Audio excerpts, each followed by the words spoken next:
O Ram, they who have gone above body consciousness are beyond description too. I shall therefore describe to you the nature of those who are liberated while living. There seems to be two classifications: those who are liberated while in a body and those who are liberated without having a body. From a spiritual point of view, this is totally nonsensical. It's as if you've somehow floated away into some celestial plane and you're doing your stuff there. Well, who knows, maybe that's a possibility. But it seems to me that going above body consciousness isn't somehow dissociating yourself from the body. It's no longer thinking in terms of the body. It's no longer being caught up in notions of having a body. And this goes hand in hand with being caught up in notions of individual selfhood. So the distinction is totally superfluous, really, or spurious.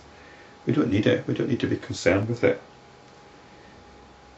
So one who is liberated while living and who apparently has a body is one who has gone beyond notions of a body, which is what I think means to have gone above body consciousness. We're talking about the same thing here. So the distinction is spurious. The desire that arises in the course of one's natural functions devoid of craving is that of a liberated sage. But that desire which is bound up with craving for external objects is conducive to bondage. In the previous chapter, Rama had asked about abandoning the ego sense and the craving that it gives rise to. His belief was that if you do that, then you'll die, basically. But there are natural desires, natural cravings.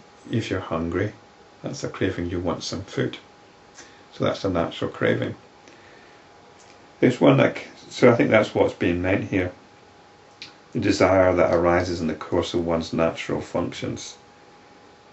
But it can easily slip over, can't it, into that desire which is bound up with craving, especially when it comes to food. People don't just eat because they're hungry.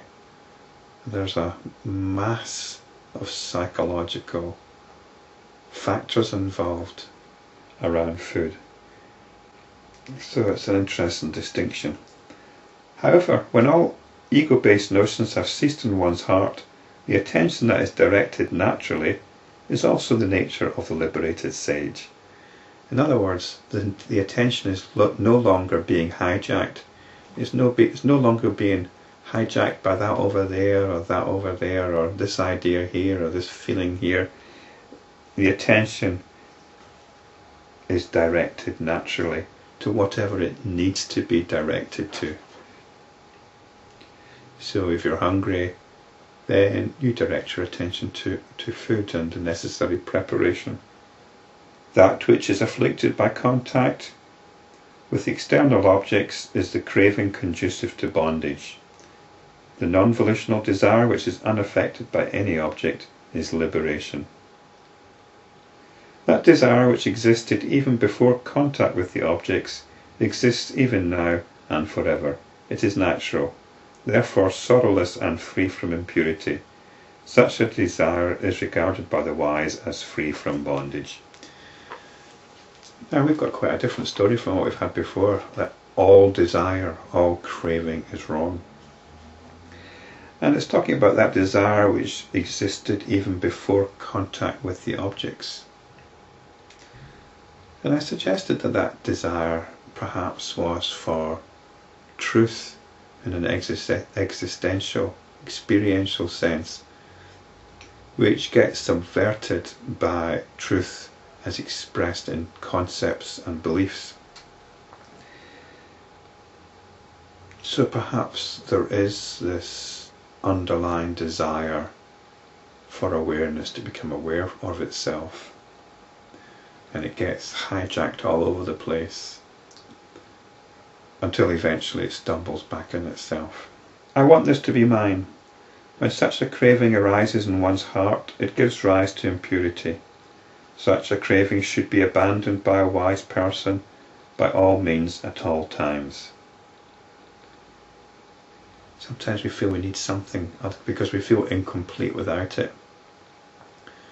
But usually once we've got it, it's only a matter of a very short time before it becomes insignificant and we need something else to satisfy our sense of incompleteness. We have to look at that, examine that sense of incompleteness which is pushing us on. That's craving. Give up the desire that tends to bondage and the desire for liberation too. Remain still like the ocean. Yes, I said we perhaps have this primordial desire for existential truth, but we don't get caught up in a notion of it. Don't get caught up in some notions of a spiritual path. Knowing that the self is free from old age and death, let not these disturb your mind.